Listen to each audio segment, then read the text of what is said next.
गेदेमा रायजो राजा नोंथांमोन बे आसामाव सा सानजा भारताव मंगोलिया फोलेरफोरनि मादायाव ट्राइबेलफोरनि गेजेराव जोंनो देरसिन जोंनि सुबुं अनजिमायानो बांसिन थेवबो दिनैसिम जों नासयजादों सोबख'जादों मुगैजादों नेवसिजादों बासिजादों We are exploited, oppressed, suppressed and discriminated by the government of India. दिनैसिमबो जों नासयजादों सोबख'जादों आरो बासिजादों दिनै जे जों मोननांगौमोन मानसि बायदि थांनानै थानो थाखाय गावनि सिमा गावनि रायजो गावनि नखर गावनि हादोर बेखिनिखौबो दिनै जोंनो होआखै दिनै बैखिनि समावनो मिज'राम मेघालय अरुणाचलफोरखौ दानाय समावनो जुदि जोंनोबो रायजो दानानै होनायमोनब्ला बिनाय बायदि बेखिनि समाव पिटिसिया बिनाय बायदि जोंनि दैदेनगिरिफोरा बिनाय बायदि जुदि जोंनोबो रायजो दानानै होनायमोनब्ला दिनै एक्सारसाइज खालामनांगौ गैयामोन national democratic front of progress एनडिएफआ बुजिनानै हाथियार दोननांगौ बे खोथा गैयामोन दिनै एक्स'आ बे रुखुंजानायनि हाबाफारिखौ लानांगौ गैयामोन खिन्थु दिनैसिम जोंनि जि नांनाय सोमावसारनाय बेखौ भारत सोरखारा समाधान खालामनानै होआखै बेनिखायनो जों जेब्लासिम जों जोंनि होननानै सिमा मोना नखर मोना रायजो मोना हादोर मोना अब्लासिम जों दिनै नांनांगोन आरो जुजिलांनांगोन जुजिनाया गोबां लामाफोर दं दिनै जि जोंनि बिदा फंबाय बिब' बिनानावफ्रा उखुमै जानानै नांदों बेबो दिनै नांनायनि मोनसे लामा जि हादोरा महात्मा गान्धीनि हादोर जि हाया महात्मा गान्धीनि हा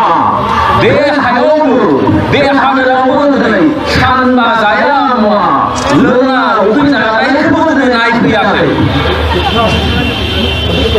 दिनै सोरखारनिफ्राय रावबो फैयाखै होननानै जों मिथिदों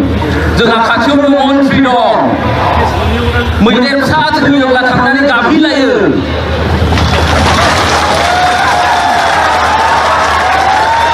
गान्दा थैयोब्ला गाबलायलायो दंफां दाननो मोना होननानै होबथालायो खिन्थु दिनै लोङा जाया मुवा सानबा थाबाबो जानो हागौ दिनैसिम नायफैयाखै दिनै मानि थाखाय नायफैयाखै मानो नायफैनो हायाखै मानो दिनै गनायनो हायाखै जुदि भारत सरकारा जोंनि बे गोजोन लामाजों नांनायखौ जुदि गनायनो हायाब्ला जुदि मान सनमान होनो हायाब्ला जों बबे लामाजों थांनांगौ जों बेखौ बासिनानै लानांगोन जों बेखौ थि खालामनानै लाबावनो नांगोन बेनिखायनो दिनै आं भारत सरकारखौ जों दिनै खौसे जि लामाजों दावगादों बेखौ मान सनमान होनानै गोख्रैनो गसंनो थाखाय गोख्रैनो गनायनो थाखाय आं भारत सरकारखौ खावलायहरो गेदेमा रायजो राजा नोंथांमोन अराय सम खोमसिया खोमसि जानानै थाया अब्ला सोराङा फैयो दिनै जोंनि बर' रायजो राजानि गेजेरावबो दिनै जि खोमसि जि जोमै दखरसे खोमसिया दं बे सानसेब्लाबो स्रां जागोन आरो जोंबो जोंनि जि मोननांगौ मोन्थाय बे मोन्थायखौ मोनगोन होननानै आंहा फोथायनाय दं गेदेमा रायजो राजा नोंथांमोन जुदि दिनै 4-5 लाख मिज'फोरनो मिज'राम दानानै होनो हायोब्ला 4-5 लाख बेकार खासिफोरनो जुदि मेघालया सोरजिनानै होनो हायोब्ला दिनै भारत सरकारा जों बर'फोर मानो हाया मा कारनाव हाया दिनै जों भारत सरकारा होआब्लाबो जेरैखि जाया जोंनि हादोर होननानै जोंनि न'खर होननानै जों सोरजिनानै लानांगोन अब्लासो जों जोंनि राव हारिमुजों जोंनि मान सन्मानजों जों थांनानै थागोन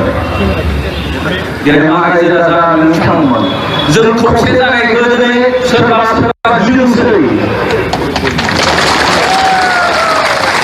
जों खौसे जानायखौ दिनै धंस खालामनो डेस्ट्रय खालामनो नाजादोंसै बेनिखायनो जों बांसिनै आरो खौसे जानांसिगोन खौसेनि लामाजों जों दावगालांनांसिगोन आं फोथायो दिनै नागा मिज'फ्रा 4 लाखजोंनो जेरै मिज'राम नागालेण्ड सोरजिनानै लादों बावसोमनायजों थैजों आं फोथायो नोंथांमोनाबो जोंबो